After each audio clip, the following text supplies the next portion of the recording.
Bonjour, le cours que je vais vous présenter aujourd'hui porte sur une des méthodes de recueil de données, la principale, à savoir la conduite d'entretien. Alors la conduite d'entretien ne sert pas que quand on fait de la recherche, ça sert aussi énormément par exemple en management. Vous le savez, donc par exemple quand on fait des réunions avec un collaborateur, eh bien, il faut être capable de l'écouter pour savoir quels sont d'éventuels problèmes qui sont survenus, qu'est-ce qu'il souhaite faire, fixer des objectifs. Et donc tout ça, c'est ce que l'on appelle de la conduite d'entretien. Toutefois, là, ce que je vais vous présenter, c'est...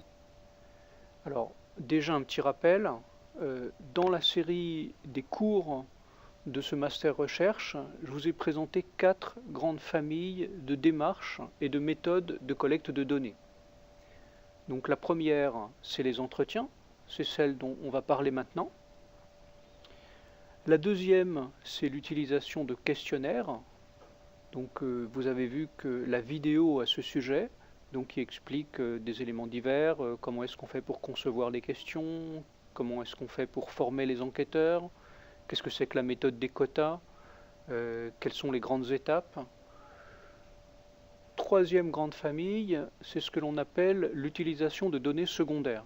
Alors qu'est-ce que c'est que les données secondaires? Eh bien, l'utilisation de données secondaires consiste simplement, au lieu de collecter soi-même les données, à récupérer des données déjà existantes.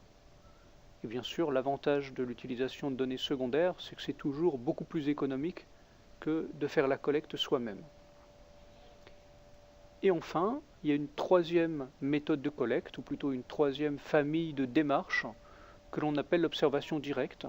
Alors l'observation directe, ça va du fait de faire soi-même une expérience, donc c'est ce qu'on fait par exemple en physique, on fait des expériences, jusqu'au fait par exemple de travailler dans une entreprise et de faire ce qu'on appelle de l'observation participante, voire de la recherche-action. Alors donc aujourd'hui je vais vous parler de l'entretien. Et donc la première idée, je pense qu'il faut vous communiquer, c'est qu'il y a divers types d'entretiens. Donc en gros, quand vous vous lancez dans une recherche, vous avez deux grandes catégories d'interlocuteurs.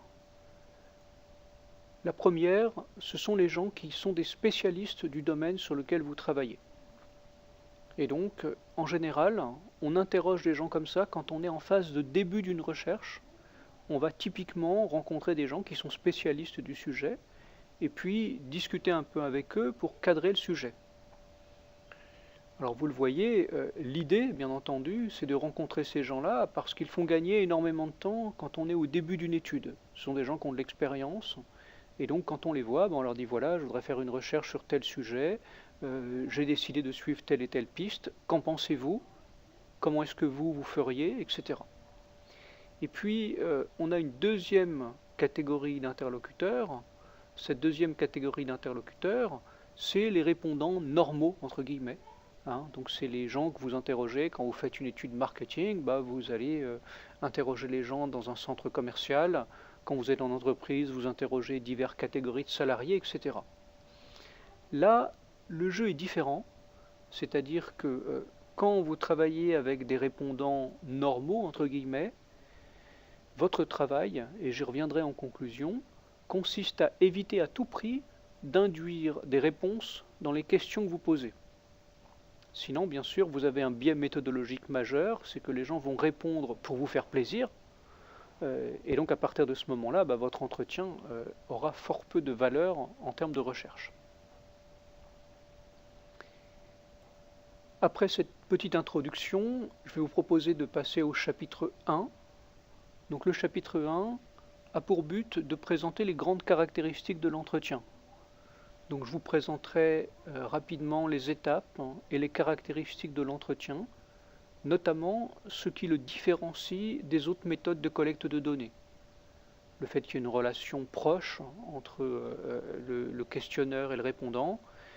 Et puis je vous mettrai en garde également contre certaines erreurs, notamment je vous dirai que l'entretien n'est absolument pas une conversation. Voilà, donc le rendez-vous donc dans le chapitre suivant.